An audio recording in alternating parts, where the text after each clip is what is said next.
Electrical panels are not prohibited in all residential bedrooms because of arc fault requirements on all electrical circuits in residential bedrooms. Arc fault protection devices, also known as AFPDs, are required on all 120-volt, 15 and 20 amp branch circuits in bedrooms in accordance with the 2020 National Electrical Code, or NEC. AFPDs are designed to detect and interrupt dangerous electrical arcs that can lead to electrical fires. While AFPDs are required on all branch circuits in bedrooms, there is no requirement that electrical panels be located outside of bedrooms according to the NEC. Electrical panels are typically located in convenient locations, such as hallways or utility rooms, to allow for easy access for maintenance and repairs. However, some jurisdictions may have local building codes that require electrical panels to be located outside of bedrooms. These codes are typically based on concerns about electrical safety and fire prevention. To further elaborate, it's important to understand the specific requirements outlined in the National Electrical Code, or NEC, regarding arc fault circuit interrupters AFCIs. The NEC is a comprehensive set of standards and guidelines for safe electrical installations. These standards are updated every 3 years. The NEC is not federal law, but it is widely adopted by state and local jurisdictions. It's important to consult the specific edition of the NEC adopted in your area, as well as any local amendments or interpretations. The purpose of AFCIs is to protect against fires caused by arcing faults. An arcing fault occurs when electricity jumps from an intended conductor to another conductor or to ground, creating a high-temperature arc. These arcs can ignite nearby flammable materials, leading to a fire. AFCIs are designed to detect these arcing faults and quickly interrupt the circuit, preventing a fire from starting. There are several types of AFCIs, including branch/feeder AFCIs and outlet branch circuit AFCIs. Branch/feeder AFCIs provide protection for the entire branch circuit from the panel board to the first outlet. Outlet branch circuit AFCIs provide protection for the branch circuit wiring downstream of the device. A 2020 NEC requires AFCIs to protect all 120-volt, 15 and 20 amp branch circuit supplying outlets or devices installed in dwelling unit bedrooms, family rooms, dining rooms, living rooms, parlors, libraries, dens, recreation rooms, sunrooms, closets, hallways, or similar rooms or areas. This requirement applies to both new construction and renovations. While the NEC mandates AFCI protection for bedroom circuits, it does not explicitly prohibit the installation of electrical panels within bedrooms. The NEC focuses on the safety of the electrical system and the prevention of electrical fires, rather than dictating specific locations for electrical panels. However, there are several factors to consider when determining the appropriate location for an electrical panel. Firstly, accessibility is a key consideration. The NEC requires that electrical panels be readily accessible, meaning they should not be obstructed or difficult to reach. This is important for routine maintenance, troubleshooting, and emergency situations. Secondly, clearance is an important factor. The NEC specifies minimum clearance requirements around electrical panels to provide adequate working space for electricians and other qualified personnel. These clearances ensure that workers can safely access and work on the panel without being exposed to electrical hazards. Thirdly, environmental conditions should be considered. Electrical panels should be located in areas that are protected from moisture, excessive heat, and other environmental factors that could damage the panel or create electrical hazards. Basements and other damp locations may not be suitable for electrical panels unless appropriate measures are taken to protect the panel from moisture. Fourthly, local codes and regulations should be checked. As mentioned earlier, some jurisdictions may have local building codes that impose additional requirements or restrictions on the location of electrical panels. These codes may be based on local safety concerns or specific environmental conditions. It's essential to consult with the local building department to ensure compliance with all applicable codes and regulations. The decision of where to locate an electrical panel involves a careful evaluation of several factors, including accessibility, clearance, environmental conditions, and local codes.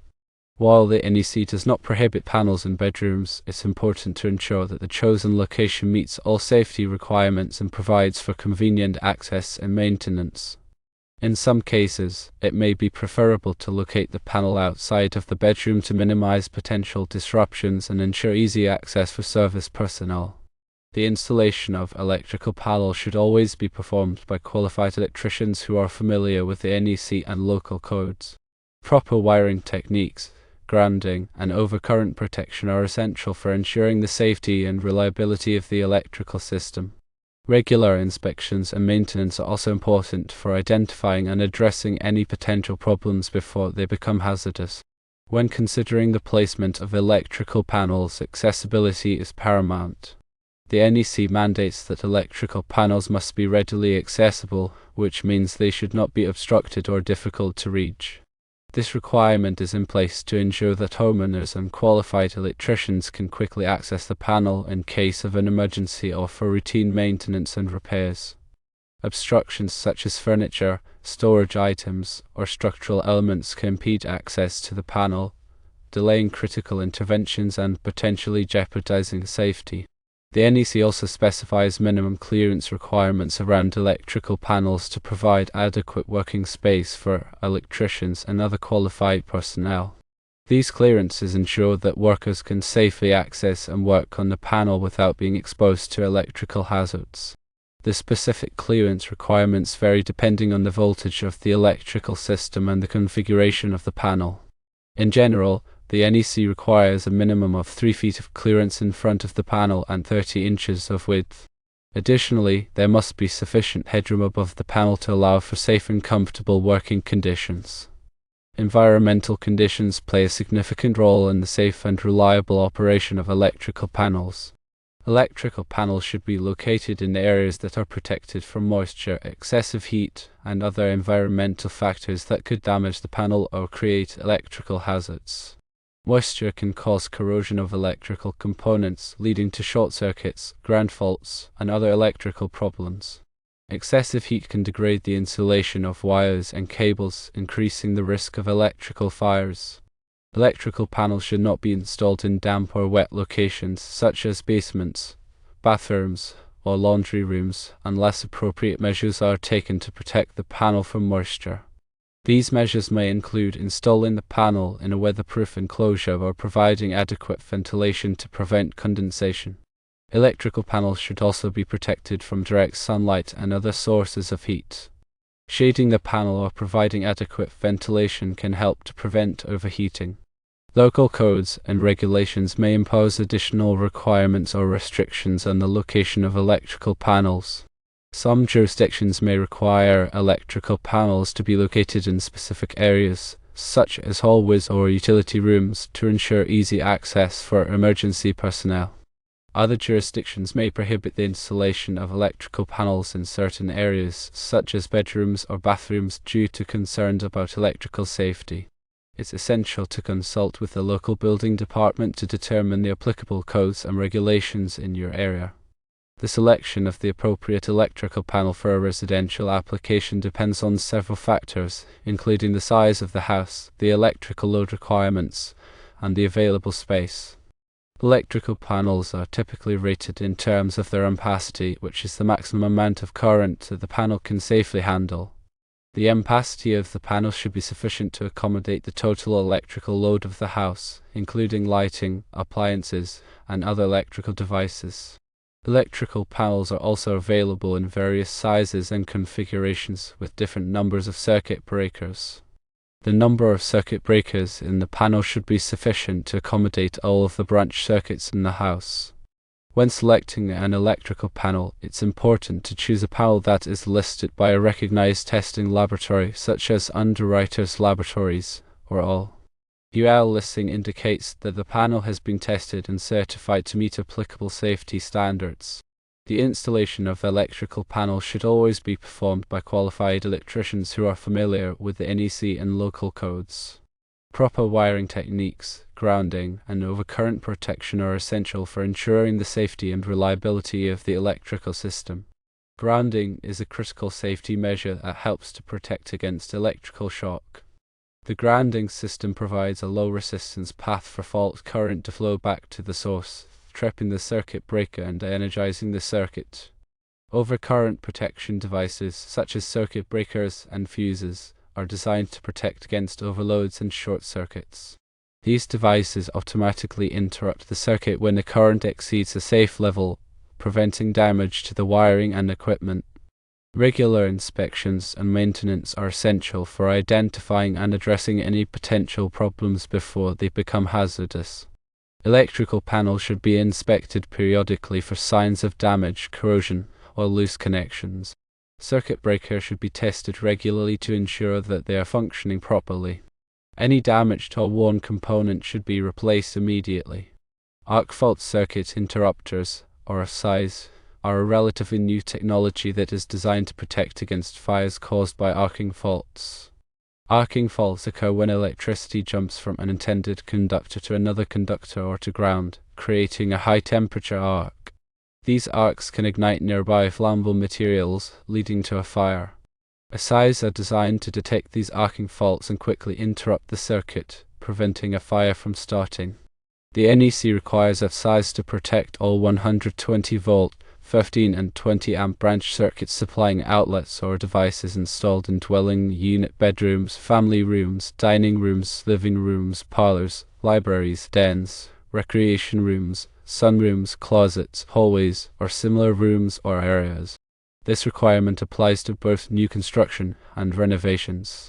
There are several types of AFCIs available, including branch/feeder AFCIs and outlet branch circuit AFCIs.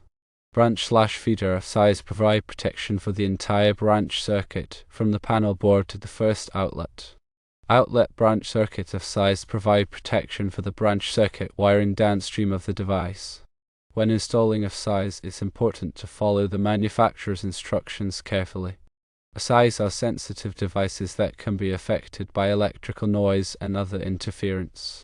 It's important to ensure that the wiring is properly installed and that the AFCI is compatible with the existing electrical system.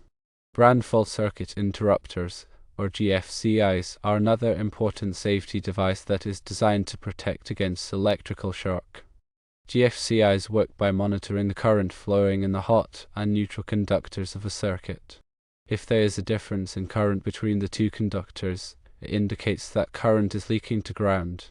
The GFCI quickly interrupts the circuit, preventing electrical shock. The NEC requires GFCIs to protect outlets installed in bathrooms, kitchens, garages, and other wet locations. GFCIs are also required for outdoor outlets and for outlets that serve swimming pools and spas. When installing GFCIs, it's important to follow the manufacturer's instructions carefully. GFCIs are sensitive devices that can be affected by electrical noise and other interference. It's important to ensure that the wiring is properly installed and that the GFCI is compatible with the existing electrical system. Surge protective devices, or AFPDs, are designed to protect against voltage surges. Voltage surges are sudden increases in voltage that can damage electronic equipment. Voltage surges can be caused by lightning strikes, power outages, and other electrical disturbances. AFPD work by diverting the excess voltage to ground, protecting the equipment from damage. AFPD are available in various types, including whole-house AFPD and plug-in AFPD. Whole-house AFPD are installed at the electrical panel and provide protection for the entire house. Plug-in AFPD are plugged into individual outlets and provide protection for the equipment connected to those outlets. When selecting AFPD, it's important to choose devices that are rated for the appropriate voltage and current levels. It's also important to choose AFPD that are listed by a recognized testing laboratory, such as UL. In summary, electrical panels are a critical component of any residential electrical system. Proper installation, maintenance, and safety devices are essential for ensuring the safety and reliability of the electrical system. While the NEC does not prohibit electrical panels from being located in bedrooms, local codes and regulations may impose additional requirements or restrictions. When considering the location of an electrical panel, it's important to evaluate several factors, including accessibility, clearance, environmental conditions, and local codes.